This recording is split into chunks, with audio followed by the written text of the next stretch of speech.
Today I want to share some thoughts with you on how bad do you want it. Think about that in your own life.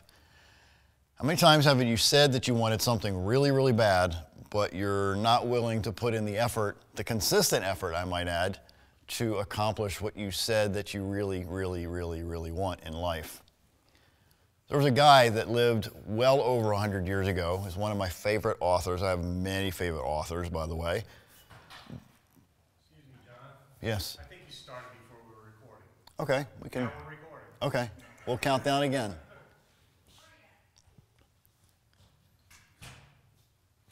Take two. This is a sign when I'm editing. This is take two. 5, 4, 3, 2, 1. Welcome back to the show today. The title of this show today is called How Bad Do You Want It? And I think you can probably relate that sometimes you have convinced yourself that you want something so bad in life, but you're not willing to put in the consistent effort to achieve whatever that thing is. And consistent is a very powerful word that we're going to talk about here a bit today. One of my favorite authors, his name is Orison Swett Marden. He lived over 100 years ago, and I want to share a little bit about him and some of his words, among others, that will maybe give you an idea of how important it is to ask yourself consistently how bad you want what you say you want in life. So who was Orison Swett Marden? Well, he was the son of poor parents, born in New England way back in 1850. He attended the Boston University, now known as Andover Theological Seminary. He graduated in 1871, got an MD in 1881, a law degree in 1882. And during his college days, he worked at catering and hotel management. It was so successful that he had some $20,000 in capital when he finished his formal training. Then he went to Block Island near Newport, Rhode Island, and bought a property which he developed into a thriving resort. And hardly a background, one would think, for a literary career, a guy who wrote books. But he went on to buy a chain of hotels in Nebraska. But in 1892, he fell into some very difficult financial times, and he had to lay off a bunch of people, sell everything. But then he met a guy named Samuel Smiles, and we're not really sure what date he met this guy. But he gave him this book called Self-Help, and that really transformed his life in a dramatic way that some of the most successful people in the United States and in England have read his material and have duplicated his teachings into their own instruction. So he says in one of his books, he says, I am not bound to win in what I attempt, said a guy named, you might have heard his name, Abraham Lincoln. He said, again, I'm not bound to win in what I might attempt, but I am bound to be a man. I am bound to be true to the best I know, and any departure from this is contemptible cowardice. So remember, he lived in the time of Lincoln and Grant and others, so he was able to master some of the teaching that they taught back then.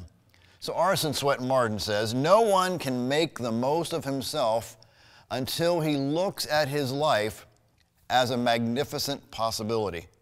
The material for a great masterpiece to mar or spoil, that which could be a tragedy. Without such an ideal, he says, without an ambition to live the life that he's always dreamed, it would be worthwhile. He says the object of, he said, these are his words 100 plus years ago.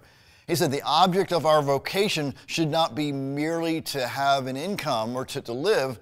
This was a mere incidental of the Creator's plan, he said. He said, but making life as a masterpiece does not necessarily mean that one must engage in some high profession or some great work or some learned calling, he says. He says, all honest labor is dignified. He says, many men have made masterpieces of their lives as cobblers and have lifted this occupation into some level of dignity and respect, he says. When forging at the anvil in a blacksmith shop, this certain guy was forging his life into a grand masterpiece. He says, what we do for a living does not matter so much in, he says, how we do it. It is the sprint in which we do our work that counts, and that counts through all eternity, he says. He says you cannot always tell from the things a man is compelled to do for a living what his real character is. what his tastes and inclinations are. He says it is voluntary choices. What he chooses when he's free to choose. What he does when he is at liberty to do what he wills. These, he says, are the spirit he puts into the appointed daily routine, and these are the things that indicate the quality of the individual. Again, these are his words 100 plus years ago. He says, I am determined to make my life count, said a poor young immigrant with whom I was taking not long ago. Now, there is a resolution that is worthwhile because it backs him by some high ambition, but the determined purpose to be the man was to realize his humanity, he says. He says this young fellow works hard during the day, studying at night school and improving himself in every possible way in his odds and ends of time. He says there's all sort of dead-end earnestness that wins. This sort of material that has made America distinctive among the nations of the earth. This is the sort of determination, he says, that gives us Lincoln and Jackson and Edison and John Muir and all the great people, native or adoptive sons, he says. One of our greatest needs today is institutions, he says, for teaching people how to live and making living the arts of things. He says to master what is not always easy. If you read through history, if you read through some of the people that have really, really achieved some really cool stuff in life, is they learn from the masters. If you go into any millionaire's home, I've been into a few millionaires' homes, they don't have the big screen TVs. They just don't. But they have libraries in their homes. Now there seems to be a correlation between wealth and libraries at home. There is a correlation between not having wealth and big screen TVs in their home. Because people, Dennis Waitley, one of my earliest instructors, he said that many people waste time on stress-relieving activities instead of goal-achieving activities. Again, many people waste time with stress-relieving activities like watching TV, or instead of goal-achieving activities is learning from people who've been there and done that. Think about all the people that have come through this city behind me, Washington, D.C., who've literally transformed the United States of America, whether it's good or bad, depending on what side of the fence that you're on. But they've chosen to do things that were unique and different in order to bring about change in their own culture. Orson Swett Martin says, the man without a vision who does not dream is always narrow and limited. Think about that in your own life. How many times haven't your dreams been shot down because you couldn't widen the lens and see what else those dreams could accomplish? I mean, I told you in prior shows that one of the reasons why we're doing these shows is because I had lunch with my friend Paul. And Paul, one day, he says, and I was talking to him how I wanted to try to impact more people. And for those who don't know, I have an email that goes out to several thousand people every week, and other things that I do to try to inspire people, to motivate people, to teach people a lesson or two. And he says, John, why don't you start a TV show or TV shows? And I says, Paul, I mean, I'm not a TV guy. I've done a lot of public speaking. I've done that for quite a few years. But man, to be in front of a camera is not my shtick. I would rather hide behind the camera, take the pictures, do all that stuff. He says, John, but this is the way of the future. You need to consider being on TV. So, I mean, it's like way out of my box, way out of my comfort zone. I wasn't even interested in it whatsoever. He says, why don't you just drive by and go talk to him? So we're talking now 2.5 or so years ago. And I did. I took the chance and I went and talked to the studio that we're in right now. And we were able to put together an agreement that we're able to help now 1.4 million. We're actually broadcasting in 1.4 million homes every week as of today. Let me get back to Orson Swett Martin. He says, a cub lion, as the fable runs, was one day playing alone in the forest while his mother slept. As the different objects attracted his attention, the cub thought he would explore a bit and see what the great world beyond his home was like. Before he realized it, you see, he wandered so far that he could not find his way back. He was lost. Very much frightened, the cub ran frantically in every direction, calling piteously for his mother. But no mother responded. Weary with his wanderings, he did not know what to do when a sheep whose offspring had been taken from her, hearing his pitiful cries, made friends with a lost cub and adopted him. The sheep became very fond of her foundling, which in a short while grew so much larger than herself that at times she was almost afraid of it. Often, too, she would detect a strange, far-off look in its eyes that she could not quite understand. The sheep became very fond of her foundling, which in a short while grew so much larger than herself that at times she was almost afraid of it. Often, too, it was just really couldn't understand what was going on in this animal's mind. So the foster mother and her adopted son lived very happily together until one day a magnificent lion appeared. Sharply outlined against the sky on the top of the opposite hill, he shook his tawny mane and uttered a terrific roar, which echoed through the hills. The sheep mother stood trembling, paralyzed with fear. But the moment the strange sound reached his ears, the lion cub listened as though spellbound at a strange feeling which had never been experienced, surged through his being until he was all quivered and all so excited. The lion's roar, listen, the lion's roar had touched a chord in his nature which had never been touched before. It aroused a new force within him which he had never felt before. You see, new desires and a new consciousness of power now possessed him. A new nature stirred and instinctively, without a thought of what he was doing. He answered the lion's call with a corresponding roar. Trembling with mingled fear and surprise and bewilderment at the new powers within him, the awakened animal gave his foster mother a pathetic glance and then with a tremendous leap started toward the lion on the hill. The lost lion had found himself. Up to this, he had really messed around with the sheep. Mother had just as though he was just a lamb developing into a sheep, but never dreaming he could do anything that his companions could not do, or they had any more strength than the ordinary sheep. He never imagined that there was within him a power which could strike terror to the beasts of the jungle. He simply thought, you see, he was a sheep and would run at the sight of a dog and tremble at the howl of a wolf. Now he was amazed to see the dogs, the wolves, and the other animals which formerly had so terrified him flee from him. As long as the lion thought he was a sheep, listen, as long as the lion thought he was a sheep, he was as timid and retiring as a sheep. He had only a sheep's strength and the sheep's courage, and by no possibility could he have exerted the strength of a lion. If such a thing had been suggested to him, he would have said, "How could I exert the strength of a lion? I'm only a sheep, and just like other sheep," he said.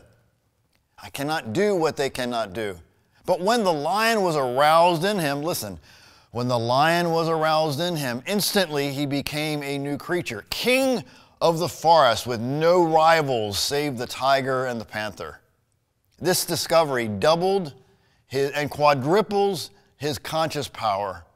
Power which he would not have been possible for him to exert a minute before he heard the lion's roar.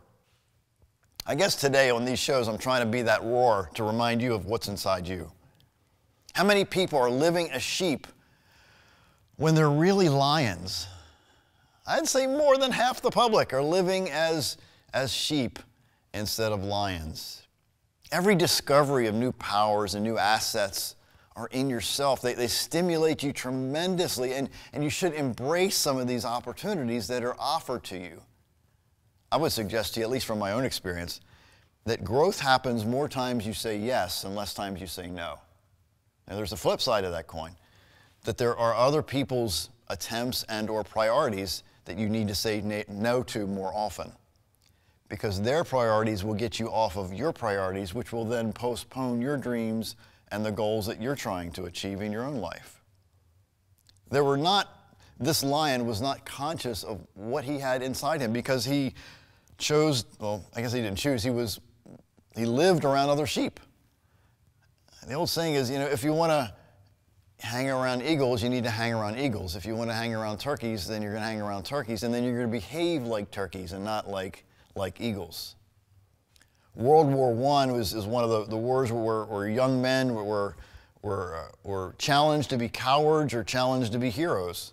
And multiple times we see, if you read through history, that these people stood up and did the extraordinary things because sometimes they didn't have a chance to do the extraordinary. They were forced into doing it. And I think sometimes, I can only speak for me, but maybe you might want to try it too, and that is to do things, extraordinary things, things that are outside your comfort zone, and force yourself to do it consistently. There's an author that has her name is Mel Robbins. She said, give yourself the countdown rule, the 5 countdown rule. She goes, even when you don't feel like doing something, you count down 5, 4, 3, 2, 1, and then do it right away, even though you don't really feel like doing it. Most days, I don't want to go to the gym. I go to the gym 4 or 5 days a week, and at least half those days, I do not feel like going to the gym. But I know that if I don't go to the gym, then guess what's going to happen? I'm going to erase all the work that I did up until that point. And I wonder if you are in the same boat, that you choose not to do certain things, and your why isn't so big, your motivation isn't so big, so you keep hitting the snooze button, the mental snooze button, to do something that is maybe uncomfortable, maybe scary, maybe it's terrifying before you do it for the 10th or 20th time. Orson Swett Marden, he goes on, he says, when a poor youth working in a very poor part of Italy got a first glimpse of a great painting, the sight aroused something within him that he had never felt before. It revealed this new artistic impulse. I, too, am a painter, he said. Following this inward call, he got a chance to work in the studio of a famous artist and finally became a greater artist than the painter of the picture which had inspired him. The transformation of Saul the persecutor into Paul, as the biblical story shares, into the great apostle and teacher, was a divine interaction. And I think sometimes you and I fail to realize that sometimes it takes a dramatic event in our lives to change the way we think. And let me just insert this, that if you choose not to hang around people that challenge the way you think, then you're going to think the way you've been thinking until the day you die. That's why I tell people all the time that if you're not reading books about people who have succeeded consistently, then you're not going to evolve in a way that's going to change your life in a consistent manner. So you are the one that's in charge of your victory or your failure. When Clifton Crawford, the actor again, Orson Swett Marden's words, started on his career in America, he played in a 1-week performance in small towns and cities. One night he was told by a prominent member of this company that his work wasn't really worth much and he would never be successful, and he should really just go on back home to Scotland. Notwithstanding this discouraging but well-meant advice, young Crawford remained in America, continued in his skill set, got better and better every day, and then became a Broadway star because he didn't necessarily listen to the advice of other people. You can't imagine some of the comments I get from some of these shows online. We broadcast on TV, but I also upload them on YouTube. And many comments come through these shows that are, I can't repeat here, but they're pretty negative. So this Crawford guy won out because he transformed the way he thought. He transformed not only the negative advice of other people, but then he turned that around to give him the ammunition to keep moving forward.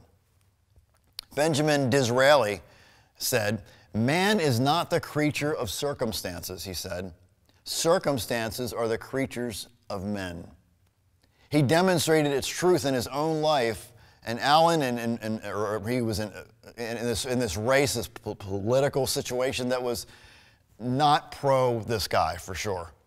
So he became the prime minister, and he was really able to transform his country because he didn't allow the opinions, the negative opinions of other people to distract him from doing what he felt like he should be doing for his people. Orson Swett Marden goes on to say, he said, human beings are like this. He said, packed with marvelous possibilities, which are just waiting for that, which to arouse these latent forces inside of us. But sometimes, in my words now, sometimes you just need that spark. And I'm hoping that some of these shows gives you that spark to say, you know what, if John can do it, and some days John's, 4 nuggets short of a 4-piece Happy Meal, then maybe I can do something that's different. Maybe I can do something that's outside that box.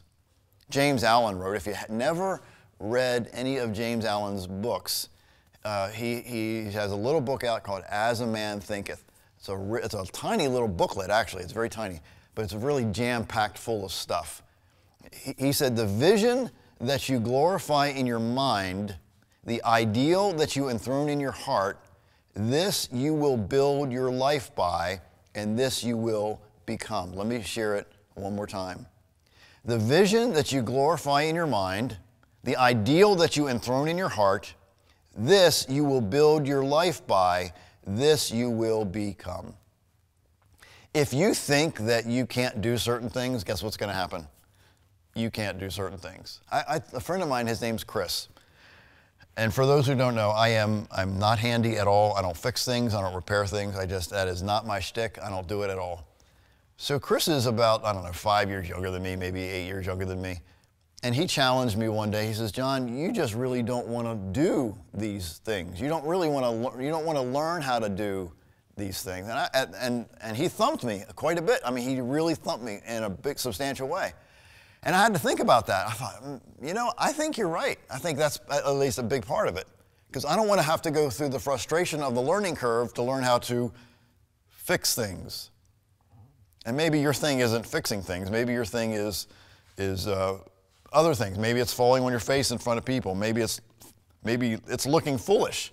Maybe you don't want to look foolish in front of other people because you're trying something that's different and out of the box and unique, and maybe you don't want to be seen as incompetent.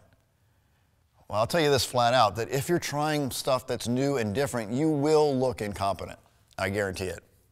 But I do believe that people will respect you for attempting to do things that are outside your comfort zone than being like 98% of the people that you know and I know that will not step out and do something that's different. Because different is scary. It's intimidating. I can remember we were in Canada, Whistler, Canada. I had earned a trip from one of the insurance companies that I worked with at the time, and they put us on this gondola, this, I don't know what you call it, this car in the sky on a cable. And I didn't want to do it, but the kids, oh, come on, Daddy, come on, Daddy. So I was like, oh, okay. I think we had 4 kids at the time. So we got in the gondola, and this gondola was going up this mountain. And for those who don't know, I don't like heights. I don't like anything to do with heights. A 6-foot ladder makes me nervous. So this gondola is going higher and higher, and I'm getting dizzier and dizzier and dizzier and scareder and scareder and scareder. So I sat down on the floor in the gondola, no joke, put my head between my legs, and I was just scared out of my mind. The kids are laughing at me, and my wife's like, I can't believe you're doing this. But I was way out of my comfort zone. I should have listened to my instincts and stayed on the ground, for Pete's sake. But it terrified me. And when you do things the first several times, more times than not, it's going to terrify you. But what you do after you're terrified will determine whether or not you succeed or not. These shows we do, first several times I was terrified. In fact, it's still intimidating to me because I fumble and mess up and I reread a line or reread a sentence or a paragraph and not knowing it until it's halfway through it. I mean, you've heard it, you've seen it. But do I stop? Do you stop? Should you stop when you fall off the bike? Should you stop when you mess up? No, you keep going. And that's the 2% of the public that most people don't get. Those are the people who step out and do the extraordinary things that most people don't do. That's the minority of people in society. That's why you only see a small percentage of people who made it because they've mastered some of this stuff and they've had the ability to keep pushing through the discouragement of falling on their faces over and over again. Back in, in November of 2017, I was invited here at the Capitol, and I was invited to make a speech in front of some people from the State Department and other folks that were in the room. And I'll be very candid with you, I was pretty nervous, even though I've made 900 plus speeches before. In this room, in this culture with these, diplomats and other folks that were in there, I was very intimidated. Very intimidated because I thought, I'm just John. I'm nobody special. So I did it. I wrote my script out, and I flubbed like 3 times in my little short speech. I flubbed 3 times. And for days, I felt like, I'm so stupid, this and that. And then the responses I got from what I said from people who were in the room said that it really touched them. It pulled at their heartstrings in a way that maybe if I wouldn't have been there, I wouldn't have pushed myself through the discomfort of doing it, then the people here in the building may not have been touched that day. So I'm asking you today to step out of what's comfortable. Because if you step out of what's comfortable, then you will be one of the 2% that will be extraordinary, that will live a life that's far beyond the average, far beyond the other 98% of people out there, that'll change your life in a dramatic, dramatic way. Remember, I believe in you. I know you can do this. If I can do this, you can do this. This is not rocket science. Thanks for watching the show, and we'll be back real soon. Have a great day.